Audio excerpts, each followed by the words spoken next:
السلام عليكم ورحمة الله تعالى وبركاته. بسم الله الرحمن الرحيم. رياض الصالحين من كلام سيد المرسلين. இந்த ரியாது சாலிஹீன் கிதாபினுடைய பாடம் 2, இரண்டாம் நாள் பாடத்தில் நாம் அமர்ந்திருக்கின்றோம். அல்ஹம்துலில்லாஹ். இந்த இரண்டாவது பாடத்தினுடைய ஒரு பாட சுருக்கத்தை பற்றி நாம் இப்பொழுது பேச இருக்கின்றோம். அப்போ இந்த இரண்டாவது பாடத்தில் எந்தெந்த விஷயத்தை எல்லாம் பேச போகிறார்கள், எந்தெந்த விஷயத்தை எல்லாம் சொல்லி நமக்கு எடுத்து காட்டப் போகிறார்கள் என்பதை பற்றிய ஒரு சுருக்கம்தான் இந்த பாடச் சுருக்கம் என்பதாகும். இந்த பாடச் சுருக்கத்தில் பேசப்படக்கூடிய செய்திகளில் ஒன்றாவது செய்தி, மனில் முசன்னிஃப் இந்த கிதாபை, இந்த ரியாது சாலிஹின் என்ற கிதாபை இயற்றியவர்கள் யார், இந்த கிதாபை கோர்வை செய்து தஸ்னீஃப் செய்து நமக்கு தந்தவர்கள் யார் என்பதை பார்ப்பதுதான் இங்கு முதலாவது விஷயம். இரண்டாவது இந்த ஹூவுடைய லமீர் முசன்னிஃபை பார்த்து போகும். அப்போ அந்த முசன்னிஃபினுடைய வரலாறு குறித்தான விஷயம் முசன்னிஃபினுடைய வரலாறாகும். அப்போ அந்த முசன்னிஃப் எங்க பிறந்தாங்க, அவர்கள் எந்த ஊரில் பிறந்தார்கள், அவர்கள் எந்த வருடத்தில் பிறந்தார்கள் என்பதை பற்றிய செய்தி எல்லாம் தாரீஹு என்ற தலைப்பின் கீழே நம்ம கொண்டு வருவோம். மூன்றாவது விஷயம், பாபுல் இஹ்லாசி வயஹவாரி நிய்யதி என்ற பாபாகும். அப்ப பாபுல் இஹ்லாஸ் வயஹவாரி நிய்யா என்ற பாபை பற்றிய விஷயங்களை பார்ப்பதுதான் இங்கு மூணாவது விஷயமாகும். நான்காவது, அல் அஹாதீசு ஃபி பாபில் அவ்வல், ஒன்றாவது பாபில் உள்ள சில ஹதீசுகளை குறித்து நாம் பார்க்க இருக்கின்றோம். சில ஹதீசுகளை நம்ம பார்க்க போறோம். அப்போ ஒன்றாவது பாபு நீங்க சொன்ன காரணம் என்ன? ஒன்றாவது பாபுனா எங்க இருக்குதுன்னா, இந்த பாபுல் இஹ்லாஸ் வயஹவாரி நிய்யா என்று சொன்னோம்ல, அந்த பாபு தான் ஒன்றாவது பாபாகும். அந்த ஒன்றாவது பாபில் உள்ள சில ஹதீசுகளை நாம் இப்பொழுது பார்க்க இருக்கின்றோம். அப்போ ஆக மொத்தம் இங்கு 4 பாயிண்ட்டுகளாக, 4 விஷயங்களாக இங்கு பாடச் சுருக்கத்தில் நமக்கு தொகுத்து தந்திருக்கிறோம். இப்ப இந்த 4 விஷயங்களை பற்றி மாத்திரம்தான் நாம் இப்பொழுது இந்த பாடத்தில் பேச உள்ளோம். அப்போ முதலாவது, மனில் முசன்னிஃப், யார் இந்த கிதாபை இயற்றியவர்கள் என்று பார்க்கும் பொழுது, அல் இமாம் அபு ஜக்கரியா யஹ்யா இப்னு ஷரஃப் நவவி ரலியல்லாஹு அன்ஹு என்பவர்கள் ஆவார்கள். அல் இமாம் அபு ஜக்கரியா என்று சொன்னால் ஜக்கரியா என்பவரின் தந்தை. அப்போ அவர்களுடைய இமாமினுடைய மகனின் பேரு ஜக்கரியா. யஹ்யா இப்னு ஷரஃப் நவவி, யஹ்யான்னு சொன்னா முசன்னிஃபினுடைய இயற்பெயர் யஹ்யா என்பதாகும். இப்னு ஷரஃப், ஷரஃப் என்பவருடைய மகனாரான யஹ்யா என்பதாகும். அந்நவவி என்று சொன்னால் நவா என்ற இடத்தில் அவர்கள் பிறந்தார்கள். இந்த நவவி இமாம் அவர்கள் நவா என்ற இடத்தில் பிறந்ததின் காரணமாக நவவி என்ற ஒரு விஷயத்தை அவர்களுக்கு கொடுத்தார்கள். நவவி என்ற ஒரு பெயர் சேர்ந்தது, அது மஷூராகவும் ஆனது. அப்போ பொதுவாக இந்த இமாமுக்கு யஹ்யா என்று இயற்பெயர் கூறுவதை விட நவவி இமாம் என்று சொல்லிதான் புழக்கத்தில் மஷூரானது, பிரபலியமானதாகும் என்பதை விளங்கிக் கொள்ள வேண்டும். அப்போ இரண்டாவது, அவர்களுடைய சிறு வரலாறு என்று சொல்லப்படக்கூடிய, அவர்கள் எந்த ஹிஜ்ராவில் பிறந்தார்கள் என்று கேட்டால், ஹிஜ்ரி 631 பிறந்து ஹிஜ்ரி 676 அவர்கள் வஃபாத்தானார்கள். அப்போ 631 நவா என்ற இடத்தில் பிறக்கிறார்கள். அவருடைய இறப்பு 676 அமைகிறது. நவவி இமாம் ரலியல்லாஹு அன்ஹு அன்னவருடைய பிறப்பும் இறப்பும். இப்போ 2 விஷயங்களையும் நாம் நிறைவு செய்தாச்சு. இப்ப மூன்றாவது விஷயமாக நாம் கிதாபை பார்ப்போம்.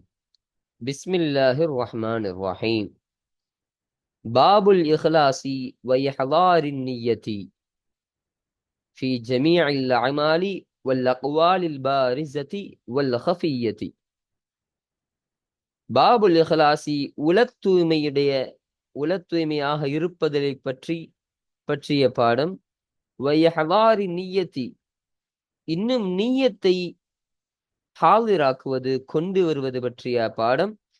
ஃபி ஜமீஇல் அமாலி வல் அக்வாலில் பாரிஸதி வல் ஹஃபிய்யா, ஃபி ஜமீஇல் அமாலி, எல்லா செயல்களிலும், எல்லா கவுலுகளிலும், எல்லா சொற்களிலும். எப்படிப்பட்ட? பாரிசத்தி ஹஃபியத்தி, பாரிசத்துன்னு சொன்னா வெளிப்படையான, ஹஃபியத்தி இன்னும் ஹஃபியத்தி மறைவான என்று அர்த்தம். அப்போ வெளிப்படையான மறைவான எல்லா அமல்களிலும், எல்லா செயல்களிலும், எல்லா சொற்களிலும் நியத்தை ஹாலிராக்குவது இஹ்லாஸோடு இருப்பது பற்றிய பாடமாகும். அப்போ இந்த இஹ்லாஸ் குறித்தான இந்த பாடத்துல சில ஆயத்துக்களை நமக்கு பதிவு செஞ்சு தராங்க. இங்க ஒரு 3 ஆயத்துக்களை நமக்கு பதிவு செய்யறாங்க இஹ்லாஸ குறித்து. அதுல முதலாவது ஆயத்து அல்லாஹு தஆலா, அல்லாஹு தஆலா சொல்கிறான், வமா உமிரு இல்லா லியஅபுதுல்லாஹ முஹ்லிஸீன லஹுத்தீன ஹுனஃபாஅ. வமா உமிரு, முஃமின்கள் ஏவப்படவில்லை, இல்லா லியஅபுதுல்லாஹ, அல்லாஹுவை வணங்குவதற்காகவே தவிர அவர்கள் ஏவப்படவில்லை, முஹ்லிஸீன, இஹ்லாஸுடைய நிலையில், இஹ்லாஸானவர்களாக, உள தூய்மையாக அல்லாஹுவை வணங்குவதற்காகவே தவிர அவர்கள் ஏவப்படவில்லை. லஹுத்தீன ஹுனஃபா, இந்த மார்க்கத்தில் அல்லாஹுவிற்கு நேர்மையானவர்களாக அந்த முஃமின்கள் இருக்க வேண்டும். வயுகீமுஸ் ஸலாத்த, இன்னும் தொழுகையை அவர்கள் நிலைநாட்ட வேண்டும். வயுத்து ஜகாத்த, இன்னும் ஜகாத்தை அவர்கள் கொடுக்க வேண்டும், நிறைவேற்ற வேண்டும். வதாலிக தீனுல் கையிமதி, வதாலிக இதுவே, தீனுல் கையிமா, தீனுல் கையிமா உறுதிமிக்க மார்க்கமாக, சக்திமிக்க மார்க்கமாக இதுவே இருக்கின்றது என்பதாக அல்லாஹு தஆலா அந்த வசனத்தில் கூற வருகிறான். அப்போ முஃமின்களுக்கு அல்லாஹு தஆலா சொல்லக்கூடிய விஷயம் என்னன்னா, நீங்கள் அல்லாஹுவை வணங்க வேண்டும். நீங்கள் அல்லாஹுவை வணங்குவதற்காக ஏவப்பட்டிருக்கின்றார்கள் அந்த முஃமின்கள். எப்படி? இஹ்லாஸான முறையில் அவர்களை வணங்க வேண்டும், தீனில் அவர்கள் நேர்மையானவர்களாக இருக்க வேண்டும், தொழுகையை நிலைநாட்ட வேண்டும், ஜகாத்தை அவர்கள் கொடுக்க வேண்டும். இதுவே உறுதிமிக்க மார்க்கமாகும் என்பதாக அல்லாஹு தஆலா குறிப்பிடுகிறான். அப்போ இந்த இடத்துல இந்த இஹ்லாஸுடைய பாபுல இந்த ஆயத்தை கொண்டு வரக்கூடிய காரணம் என்ன பார்த்தா, முஹ்லிஸீன் என்ற ஒரு வார்த்தையை அல்லாஹு தஆலா கொண்டு வந்திருக்கிறான். இப்போ நீங்க அல்லாஹுவை வணங்க வேண்டும். எப்படி? இஹ்லாஸ் உடையவர்களாக, உள தூய்மை உள்ளவர்களாக நீங்கள் அல்லாஹுவை வணங்க வேண்டும் என்பதாக இந்த வார்த்தை அல்லாஹு தஆலா இங்கு கொண்டு வந்திருக்கின்றான். அதுதான் இந்த ஆயத்து கொண்டு வந்ததற்கான நோக்கம். இந்த ஆயத்து அல் பையினா, சூரத்துல் பையினாவில 5வது ஆயத்தாக இடம்பெற்றிருக்கு. வகால தஆலா, இன்னும் அல்லாஹு தஆலா சொல்கிறான், لن ينال الله لحومها ولا دماؤها ولكن يناله التقوى منكم. அல்லாஹ் சொல்றான், لن ينال الله, அல்லாஹ்விடத்தில் வந்து சேருவது கிடையாது, சென்று சேருவது கிடையாது. லுஹூமுஹா, அதனுடைய சதைகளும் இறைச்சிகளும் வந்து சேருவது கிடையாது. வலா திமாஉஹா, இன்னும் அதனுடைய இரத்தங்களும் வந்து சேருவது கிடையாது. வலாக்கின், என்றாலும், யனாலுஹு தக்வா மின்கும், உங்களிடம் இருந்து தக்குவா மட்டுமே அல்லாஹ்விடத்தில் சென்று சேருகிறது, சென்று சேரக்கூடியதாக இருக்கின்றது என்பதாக அல்லாஹ் சொல்றான். அப்போ அல்லாஹ் இந்த ஆயத்துல என்ன சொல்ல வரானா, நீங்கள் குர்பானி கொடுக்கக்கூடிய அந்த பிராணியினுடைய சதையோ இறைச்சிகளோ இல்லை அதனுடைய இரத்தங்களோ என்னிடத்தில் வந்து சேருவது கிடையாது, அல்லாஹ்விடத்தில் வந்து சேருவது கிடையாது. அப்போ நீங்கள் கொடுக்கக்கூடிய அந்த இரத்தங்களையோ இறைச்சிகளையோ அல்லாஹ் பார்ப்பது கிடையாது. வலாக்கின் யனாலுஹு தக்வா மின்கும், உங்கள் உள்ளத்தில் உள்ள, உங்களிடம் இருக்கக்கூடிய அந்த இறையச்சத்தையே அல்லாஹு தஆலா பார்க்கக்கூடியவனாக, உங்கள் இறையச்சம் தான் அல்லாஹ்விடத்தில் சென்று சேரக்கூடியதாக இருக்குன்னு சொல்றான். அப்போ நம்ம எந்த ஒரு நியத்துல அல்லாஹுவோட இறையச்சத்தின் மூலமாக அல்லாஹுவை இஹ்லாஸான முறையில் நம்முடைய நியத்து சுத்தமான நிலையில் நம்முடைய குர்பானி இருக்கிறதா என்பதாக அல்லாஹு தஆலா இந்த ஒரு ஆயத்தின் மூலமாக சொல்ல வருகிறான். நீங்கள் இஹ்லாஸாக தரக்கூடிய அந்த குர்பானி மட்டுமே என்னிடத்தில் வந்து சேரக்கூடியதாக இருக்கு, உங்கள் உள்ளத்தில் உள்ள அந்த தக்குவா மட்டுமே என்னிடத்தில் வந்து சேரக்கூடியதாக இருக்கு என்பதை அல்லாஹு தஆலா இந்த ஒரு ஆயத்தின் மூலமாக நமக்கு தெரிவித்து தருகிறான். அப்ப இந்த ஆயத்தை கொண்டு வருவதற்கான காரணம் என்ன? யனாலுஹு தக்குவா, இந்த தக்குவா என்ற ஒரு வார்த்தை இறையச்சத்தோடு. அப்போ இந்த இஹ்லாஸை பற்றி தொடர்பாகுவதற்கு இங்கு கொண்டு வரக்கூடிய ஒரு வார்த்தை தான் அத்தக்குவா என்பதாக ஒரு வார்த்தை அல்லாஹு தஆலா கொண்டு வந்திருக்கிறான். அல் ஹஜ், சூரத்துல் ஹஜ், ஹஜ் சூராவில் 37வது ஆயத்தாக இந்த ஆயத்து பதிவு செய்யப்பட்டிருக்கின்றது. அடுத்தபடியாக 3வது ஆயத்து, குல் இன் துஹ்ஃபூ மா ஃபீ சுதூரிக்கும் அவ் துப்தூஹு யஅலம்ஹுல்லாஹ். குல் நபியே நீங்கள் கூறுங்கள், இன் துஹ்ஃபூ மா ஃபீ சுதூரிக்கும், உங்கள் உள்ளங்களில் உள்ள ஒன்றை நீங்கள் மறைத்தாலும், அவ் துபுதூஹு இல்லை அதை நீங்கள் வெளிப்படுத்தினாலும், யஅலம்ஹுல்லாஹ் அல்லாஹு தஆலா அதை அறியக்கூடியவனாக இருக்கிறான், அல்லாஹு தஆலா அதை அறிகிறான் என்பதாக இந்த ஆயத்தில் அல்லாஹு தஆலா கூற வருகிறான். அப்ப இந்த ஆயத்தின் மூலம் சொல்லக்கூடிய கருத்து என்னன்னா, அல்லாஹு தஆலா என்ன சொல்ல வரானா, இன் துஹ்ஃபூ மா ஃபீ சுதூரிக்கும் அவ் துபுதூஹு யஅலம்ஹுல்லாஹ், உங்கள் உள்ளங்களில் நீங்க எந்த ஒரு விஷயத்தை மறைத்தாலும் சரி, எந்த ஒரு விஷயத்தை வெளிப்படுத்தினாலும் சரி, அல்லாஹ்விடமிருந்து எந்த ஒரு விஷயத்தையும் மறைத்தாலும் சரி, வெளிப்படுத்தினாலும் சரி, அந்த அனைத்து விஷயங்களையும் யஅலமுஹுல்லாஹ் அல்லாஹு தஆலா அறியக்கூடியவனாக இருக்கிறான் என்பதை இந்த இடத்துல அல்லாஹு தஆலா பதிவு செய்யறான். இந்த ஆயத்து சூரத் ஆல இம்ரான்ல 29வது ஆயத்தில் இந்த ஆயத்து பதிவு செய்யப்பட்டிருக்கின்றது. இப்போ இந்த இஹ்லாஸ் சம்பந்தப்பட்ட இந்த தலைப்புல நம்ம இங்க 3 ஆயத்துக்களை நம்ம பார்த்துட்டோம். இங்க 3 ஆயத்துக்களை பற்றி இங்க சொல்லப்பட்டாச்சு. இப்போ அடுத்தபடியாக ஹதீஸினை நாம் வாசிப்போம். முதலாவதாக, வான் அமீருல் முஃமினீன அபி ஹஃப்ஸின் உமர் இப்னுல் ஹத்தாப் இப்னு நுஃபைல் இப்னு அப்துல் உஸ்ஸ இப்னு ரியாஹ் இப்னு அப்துல்லாஹ் இப்னு உர்த் இப்னு ரஸாஹ் இப்னு அதி இப்னு கஅப் இப்னு லுஐ இப்னு காலிப் அல் குரஷி அல் அதவி ரலியல்லாஹு அன்ஹு. அப்போ வான் அமீருல் முஃமினீன், முஃமினீன்களுடைய தலைவரை தொட்டும் அறிவிக்கப்படுகிறது. யார் முஃமினுடைய தலைவர்? அபி ஹஃப்ஸ் என்பவரின் தந்தையான உமர் ரலியல்லாஹு அன்ஹு. அப்போ உமர் ரலியல்லாஹு அன்ஹு அவர்களை தொட்டும் அறிவிக்கப்படக்கூடிய ஒரு ஹதீஸ். என்ன சொல்ல வராங்க? உமர் இப்னுல் ஹத்தாப் இப்னு நுஃபைலின், அப்போ உமர் ரலியல்லாஹு அன்ஹு அவருடைய பாட்டனார்களுடைய பெயரை பற்றி சொல்லி காட்டுகின்றார்கள். அப்போ முதலாவதாக உமர் ரலியல்லாஹு அன்ஹு அவர்களின் தந்தையான ஹத்தாப் அவர்களின் தந்தை நுஃபைலுடைய தந்தை அப்துல் உஸ்ஸா அவர்களின் தந்தை ரியாஹ் அவர்களின் தந்தை அப்துல்லா அவர்களின் தந்தை குருத்து அவர்களின் தந்தை ரஸாஹ் அவர்களின் தந்தை அதி அவர்களுடைய தந்தை கஅப் அவர்களின் தந்தை லுஐ அவர்களின் தந்தை காலிப். அப்படி இத்தனை தந்தைகளாக, இத்தனை பாட்டனாரின்படி, வரிசையின்படி உமர் ரலியல்லாஹு அன்ஹு அவர்களுடைய சந்ததிகளை, அவருடைய ஒரு பாட்டனார்களை இங்கு குறிப்பிடுகிறார்கள். அல் குரஷி, குரஷின்னு சொன்னா குறைஷி கோத்திரத்தை சார்ந்தவர்களாக அவர்கள் இருக்கின்றார்கள். அல் அதவின்னு சொன்னா அதவி என்ற குலத்தை சேர்ந்தவர்களாக இருக்கின்றார்கள். குறைஷி கோத்திரத்தை சார்ந்தவர்களாக உமர் ரலியல்லாஹு அன்ஹு அன்னவர்கள் இருக்கின்றார்கள் என்பதை இங்கு விலாவரியாக நமக்கு கற்றுத்தருகிறார்கள். அப்போ உமர் ரலியல்லாஹு அன்ஹு அன்னவர்களை தொட்டும் அறிவிக்கப்படுகின்றது. கால உமர் ரலியல்லாஹு அன்ஹு சொன்னார்கள், சமிஅது ரசூலுல்லாஹி ஸல்லல்லாஹு அலைஹி வஸல்லம் அவர்களை நான் கேட்டேன். அப்போ அவர்கள் சொன்னதாக நான் கேட்டேன், அவர்களிடமிருந்து நான் கேட்டேன்.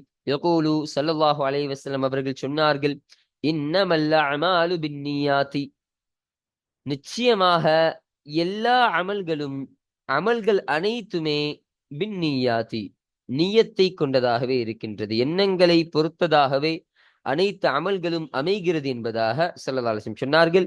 வ இன்னமா லிகுல்லி இம்ரிஇம் மா நவா, இன்னும் சொன்னார்கள், வ இன்னமா நிச்சயமாக லிகுல்லி இம்ரிஇம், ஒவ்வொரு மனிதனுக்கும் உண்டு மானவா, அவன் எதை நியத்து செய்தானோ, அவன் எதை எண்ணமாக கொண்டானோ அதுவே அவனை வந்து அடையக்கூடியதாக இருக்கின்றது.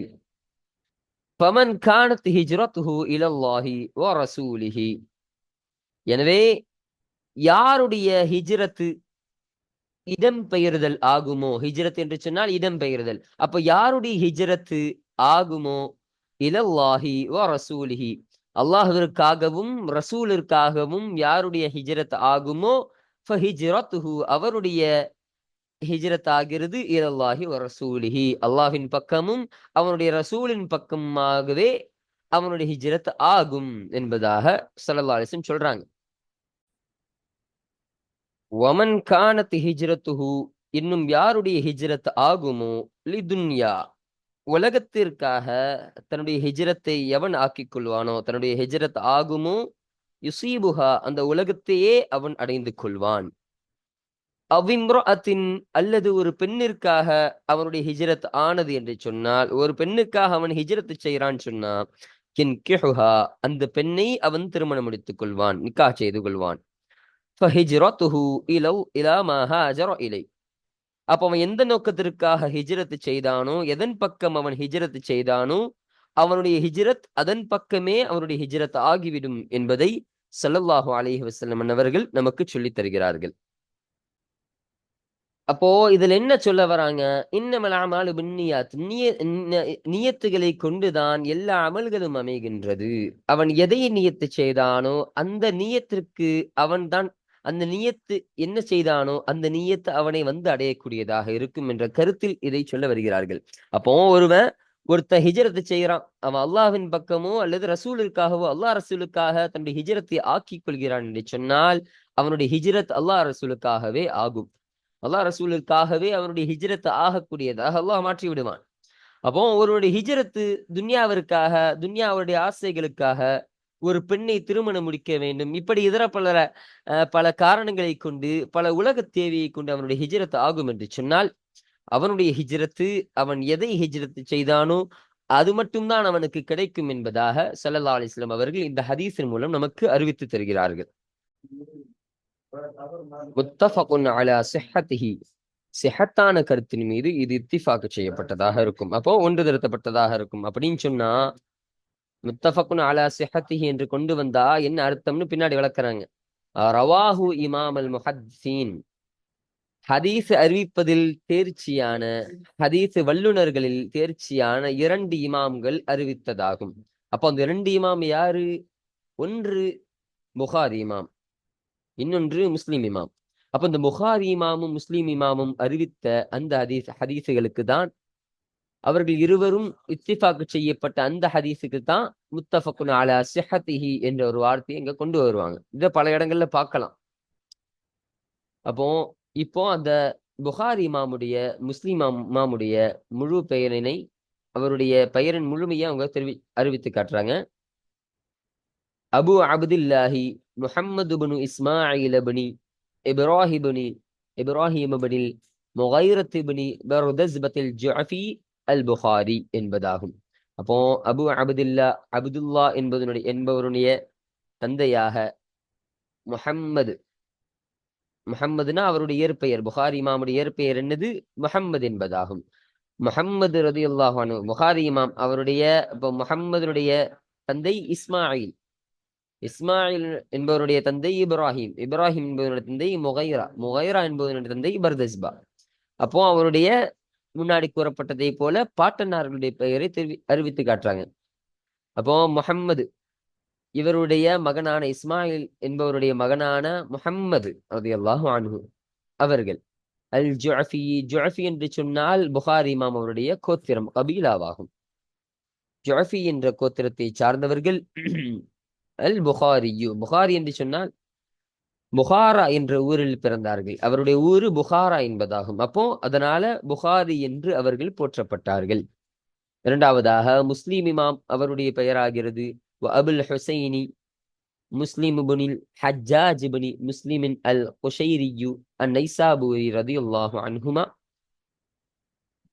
அப்போ முஸ்லிம் அவருடைய பேரு அபுல் ஹுசைன் என்பவருடைய தந்தையானவர்கள் முஸ்லிம் என்பது அவருடைய இயற்பெயராகும்.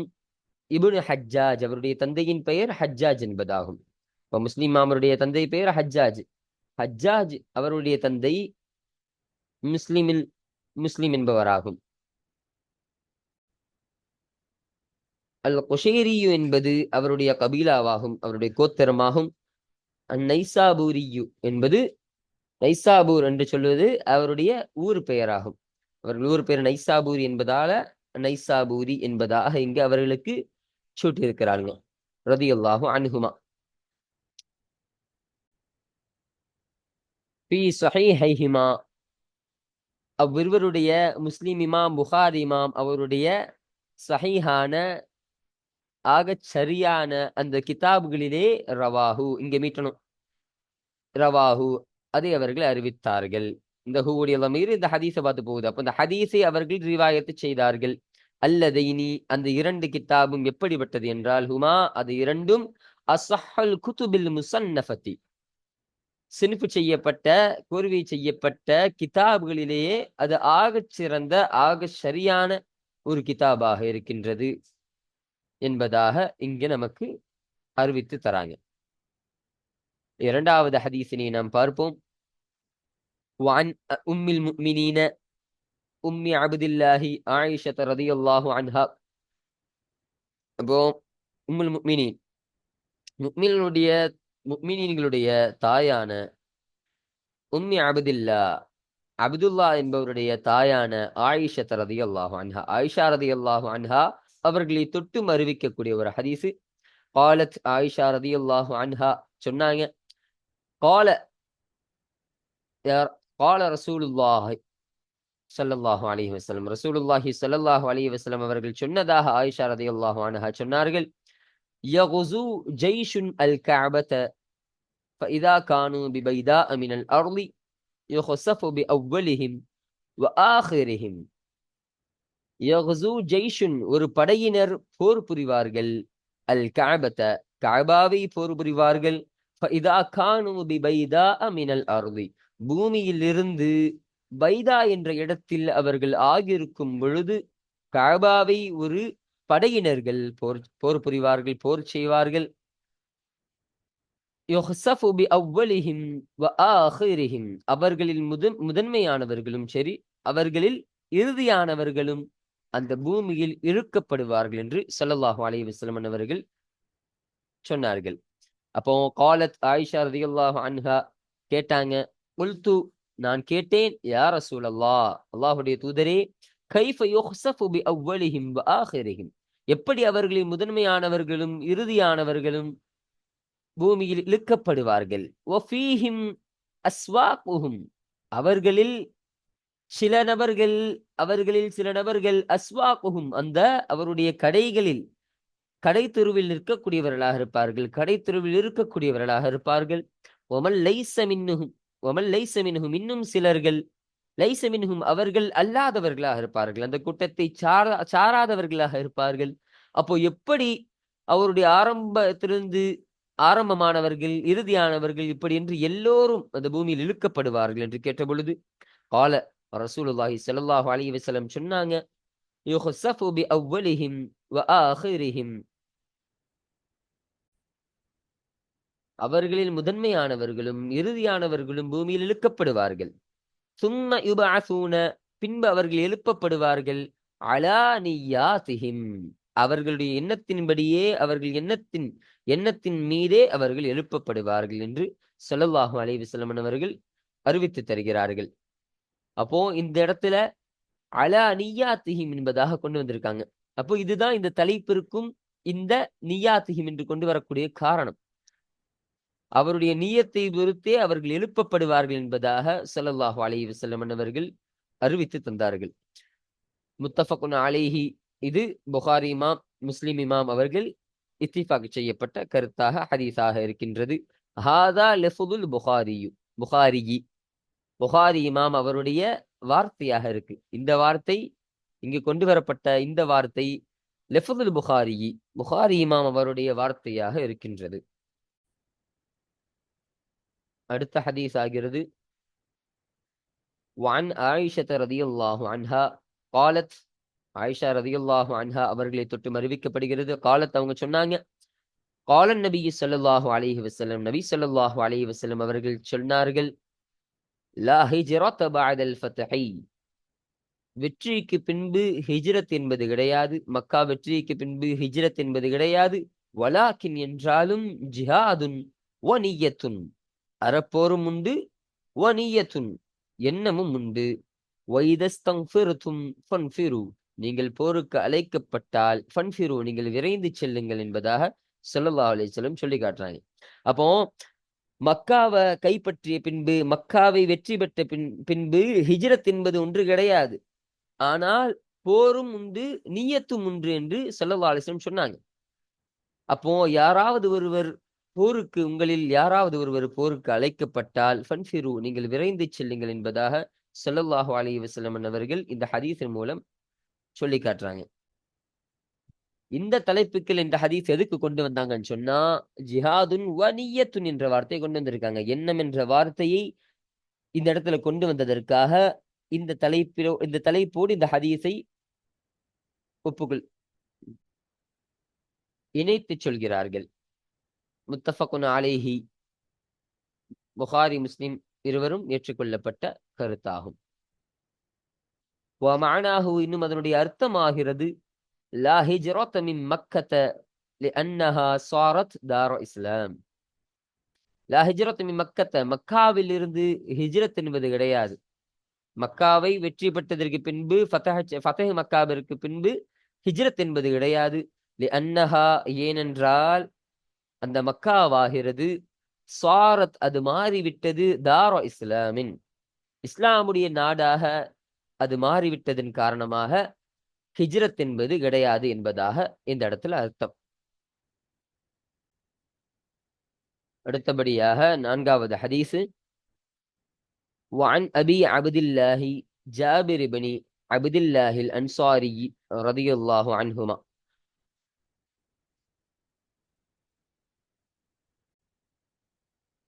وعن أبي عبد الله, அப்துல்லா என்பவனுடைய தந்தையான ஜாபிர் ரதியல்லாஹு அன்ஹு அன்னவர்களை தொட்டு அறிவிக்கப்படுகிறது, ஜாபிர் இப்னு அப்துல்லாஹில் அன்சாரி. அப்துல்லா ஜாபிர் அவர்களுடைய அந்த சஹாபியுடைய தந்தையின் பெயர் அப்துல்லா என்பதாகும். அல் அன்சாரி என்பது அவர்கள் அன்சாரி சஹாபியை சேர்ந்தவர்களாக இருக்கிறாங்க.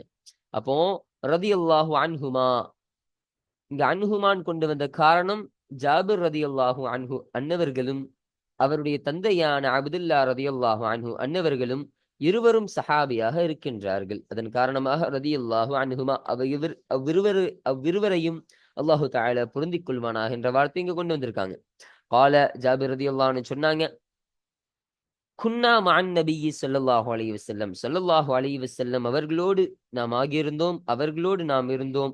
ஃபீ கஸாத்தின், ஒரு போரில் நாம் இருந்தோம். ஃபகால, நபி ஸல்லல்லாஹு அலைஹி வஸல்லம் சொன்னார்கள், இன்ன பில் மதீனதி லரிஜாலன், மதீனாவில், நிச்சயமாக மதீனாவில் சில ஆண்கள் இருக்கின்றார்கள்.